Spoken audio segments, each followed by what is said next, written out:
Great Expectations by Charles Dickens. My name is Philip Pirrip, but you can call me Pip, and this is my Draw My Life. My parents died when I was little, so I was raised by my sister, Mrs. Jo Garge, who would beat me with a cane named Tickler when I was naughty. Luckily, my sister was married to a really nice guy named Joe, who was a blacksmith.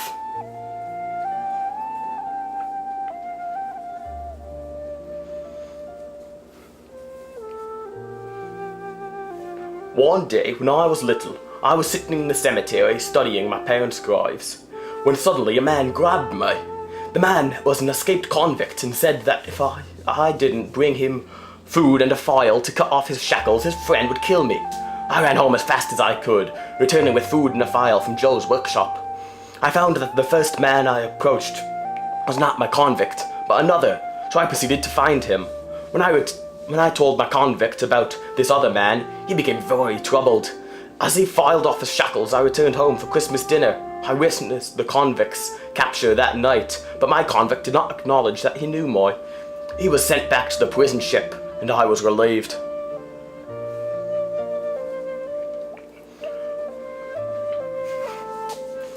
Some time later, my sister returned home with Uncle Pumblechook, excitedly telling me that she had set up a playdate for me with a rich woman in town, known as Miss Havisham.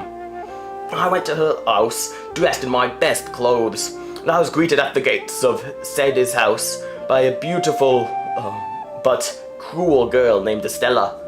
She took me up to the dark house to meet Miss Havisham. Miss Havisham was wearing an ancient wedding dress and a single shoe. She instructed Estella and I to play cards, which we did while Estella insulted me. Perhaps the strangest thing that happened on that visit is what I thought I heard Miss Havisham say to Estella. Break his heart.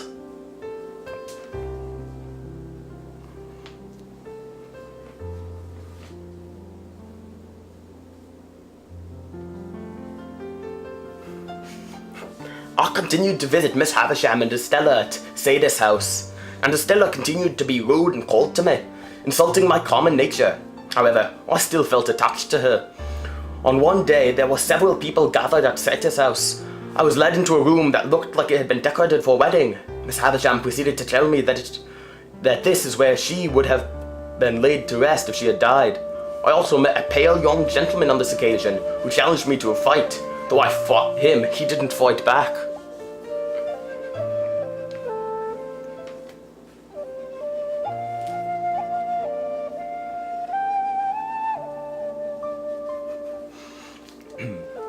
As I continued to visit Sadie's house, I became increasingly hopeful that Miss Havisham would bestow a fortune upon me and make me a gentleman. But these dreams were crushed when I was at Miss Havisham's, and she asked me to bring Joe to our next meeting. When Joe and I came, she helped us fill out the paperwork that would officially bind me as Joe's apprentice. Miss Havisham gave Joe £25 for his troubles, and we went to the courthouse to have me bound.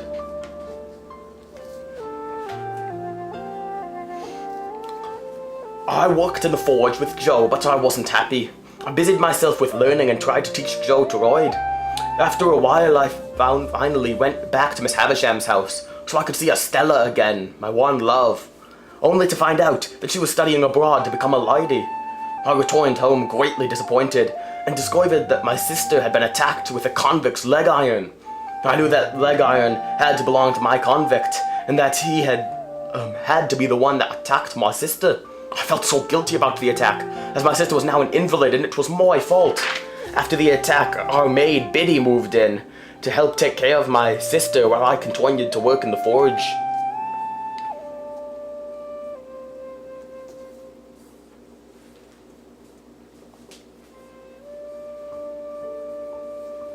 One night, Joe and I were at the pub with our friend Mr. Wopsle when a man approached us and introduced himself as Mr. Jaggers, and that a benefactor who wanted to remain completely anonymous would like to make me a gentleman as long as I kept my name the same. He also offered to give Joe a sum of money to compensate for the loss of my services. Joe, being a kind-hearted fella, declined and explained that he wanted to make me happy. I was grateful and agreed to the terms of the agreement. It was set that Miss Havisham's cousin, Matthew Pocket, would be my tutor. This raised my suspicions that Miss Havisham was actually my mysterious benefactor. I went to the toilet the next day and had a new suit made for myself. A few days later, I set off for London.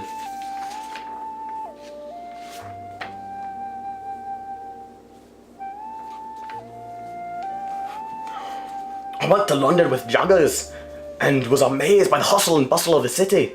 We went to Jaggers' office when I met his clerk, Wemmick. Wemmick took me to the hotel, and I was to stay with my tutor's son, Herbert Pocket. It turns out that Herbert was the pale boy that I had met and beaten at Miss Havisham some years before.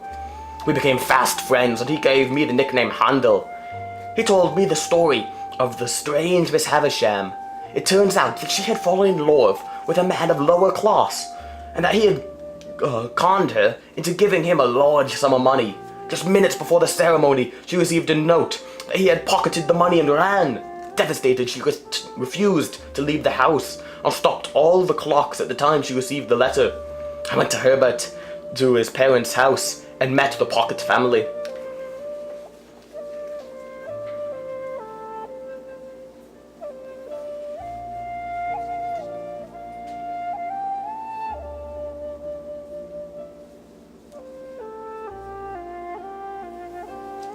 A while later, I went to dinner at Wemmick's, and I saw a completely different side of my friend. He lived in a castle with a drawbridge and a cannon, and he lived with his father, whom he referred to as the Aged. Wemmick was much more cheerful at home, unlike Jaggers.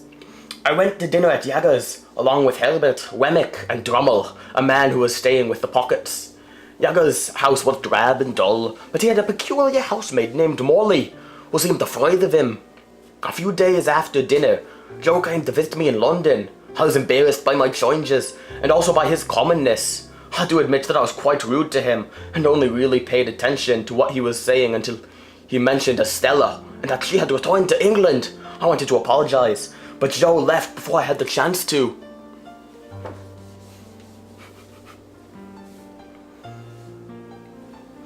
After learning of Estella's return, I made haste to go back home and see her.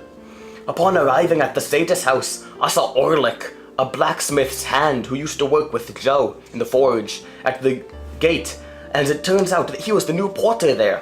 When I saw Estella for the first time, there was something in her that I didn't notice before. There was, of course, her overwhelming beauty, but also a little glimmer. After returning home, I received a note saying that I was to receive Estella soon. The day after she was supposed to arrive, I sat at the coach station for hours.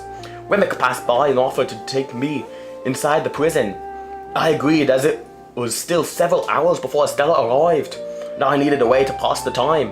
When she arrived, I again noticed that glimmer I had seen back at Sada's house before. I took her back to the place she was staying and headed home to the Pockets. Meanwhile, Herbert and I were falling into debt due to our extravagant purchases we had made as young gentlemen. During this time, I learned that my sister had died, and my presence was requested at the funeral. I realized how terribly I had treated Biddy and Joe. I felt completely guilty. When I arrived, I tried to apologize and rekindle our relationship with both Joe and Biddy. Biddy chided me for not visiting often enough and told me about the manner of my sister's death. After promising to visit more often, I headed back to London. The day was finally there. I turned 21 and would have full control of my assets and hopefully find out who my benefactor was. I went to Jaggers' office, and after we worked out the details of my newfound fortune, I asked who had decided to make me a gentleman. Jaggers told me he was still not at liberty to say who it was, and it would put my benefactor in great danger. I convinced myself that it was Mrs. Havisham, and that she would make me a gentleman so that I, Pip, could marry the lovely Estella. I decided to use the money I had acquired to invest in Herbert's new business anonymously.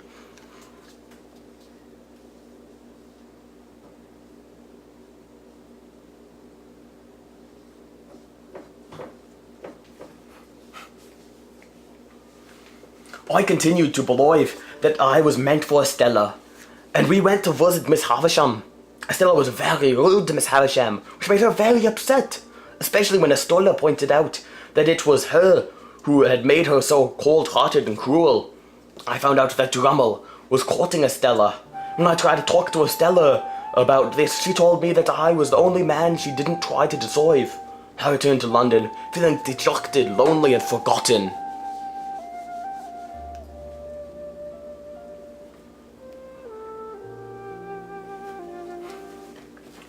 Some time later, I was in my flat on a rainy night when I heard footsteps coming up the stairs. An old sailor entered my apartment, and to my shock, I realized that it was my convict from so many years ago. He revealed that it was he, a man named Abel Magwitch, not Miss Havisham, who had turned me into a gentleman as a way to repay me for my kindness in the cemetery. He worked as a shepherd in Australia to earn his fortune, and sought to make a gentleman out of me. Abhorred and disgusted by the truth, I knew that I had to keep my convict out of the reach of the law, or he would be coiled.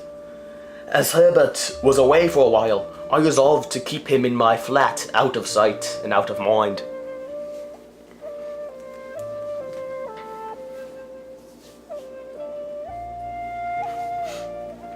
When Herbert returned, we made plans to get Magwitch out of the country as soon as possible, and I should stop using his money. At breakfast, Magwitch told us his story.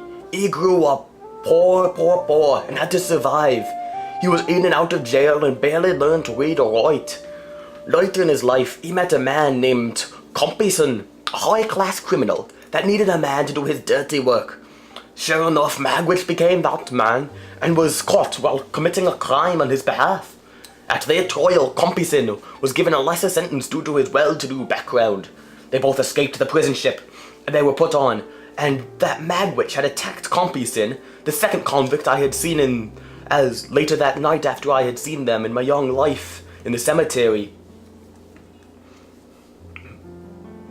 It was also revealed to me by Herbert that the Compeysons was Miss Havisham's estranged brother, who had been in league with her runaway fiancé.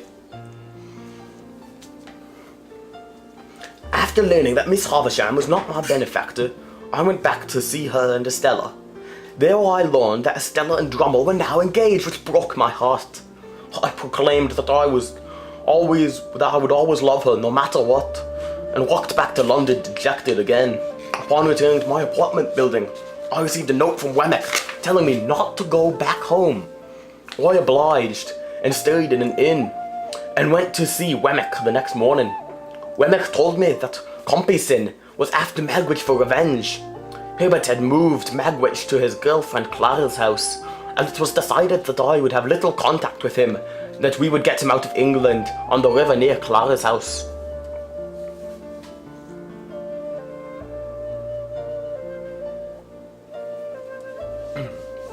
I tried to go to the theatre to relax. After the show I met my old friend Mr. Wopsle, who informed me that a man sitting behind me was the convict from the marshes that they had seen before. I was terrified and returned to my flat to tell Herbert and Wemmick I had seen Compeyson. Soon after, we all went to dinner at Jagger's. I realised that Molly, the housekeeper, strongly resembled Estella, and that they shared the same glimmer in their eye. I knew that Molly had to be Estella's mother. I went to Miss Havisham's after this in order to try to find out more about Estella's past, though I didn't get much information, other than Jaggers had given the girl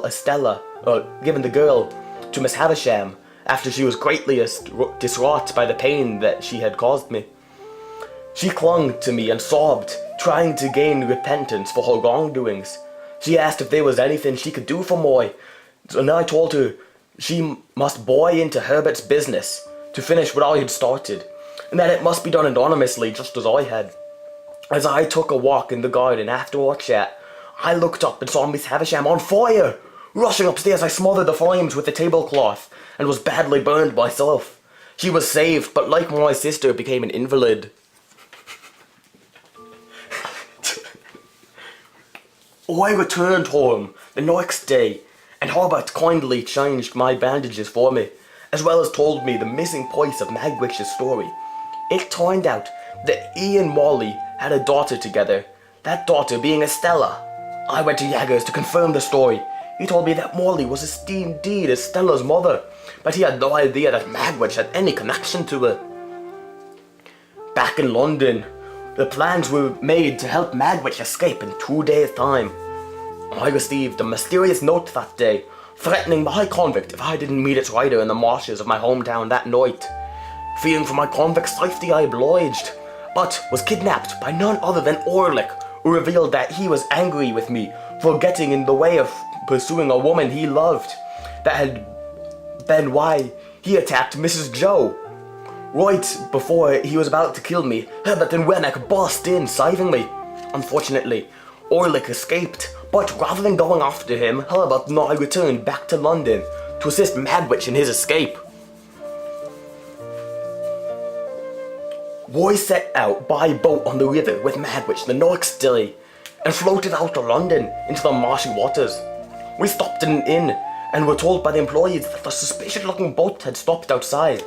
Worried that it could be the police, or worse, Compeyson, we set out early the next morning to avoid detection. We were almost to the steamer that would take Magwitch away when we were stopped by the police, who had come to arrest Magwitch.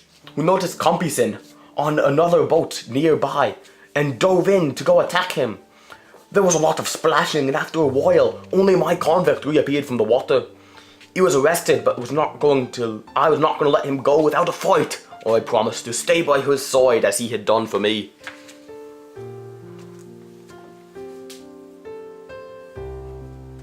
Jaggers told me that Magwitch would be found guilty and sentenced to death, and he was. I did not lose hope and continued to try to fight for him, but it was no use, however. My convict became seriously ill in prison. While I was with him at his deathbed and let him know that his daughter Estella was alive, I prayed to God to forgive him as he had done so much for me.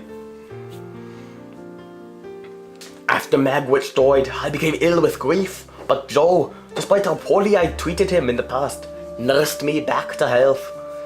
I was grateful, and we lived together in London for some time.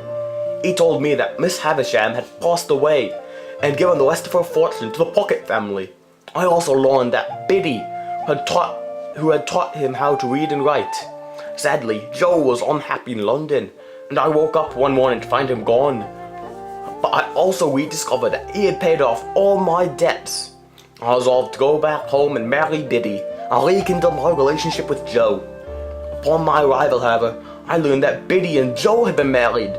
Though I was disappointed myself, I was genuinely happy for them inside. I decided to take a job that Herbert had offered me in the Middle East with his business.